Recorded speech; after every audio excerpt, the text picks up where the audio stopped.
ஒருமுறை கலாம் ஐயா பெண்கள் பள்ளி விழா ஒன்றில் கலந்து கொண்டார். விழா முடிந்ததும் வழக்கம் போல மாணவிகளோடு ஒரு கலந்து உரையாடல் நடக்கிறது.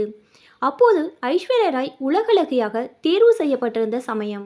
ஐஸ்வர்யா ராய் ஏன் உலகளகியாக தேர்ந்தெடுக்கப்பட்டார்? இந்த கேள்வியை மாணவிகளிடையே வைக்கிறார்.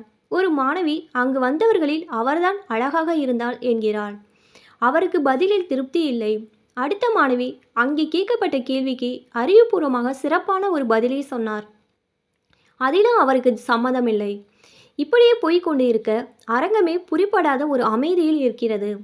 ஆசிரியர் உள்பட அத்தனை பேருக்கும் குழப்பமான குழப்பம். அந்த ஒரு சிறுமி எழுகிறாள். ஏனென்றால் அந்த அழகை போட்டியில் நான் கலந்து கொள்ளவில்லை, அதனால்தான் என்கிறாள். அரங்கமே சிரிப்பால் அதிர்கிறது. ஆனால் அங்கே ஒரே ஒரு கைத்தட்டல் ஓசை மட்டும் தனியாக கேட்கிறது. அது கலாம் அவர்கள். குட், இதுதான் உண்மையான பதில். அடுத்தவர்கள் யார் நம் அழகை நிர்ணயம் செய்வதற்கு?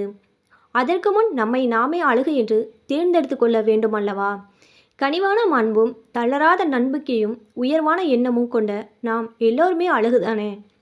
அந்த நம்பிக்கை தானே அழகு என்கிறார். அரங்கில் கரவொலி அடங்க வெகு நேரமாகிறது.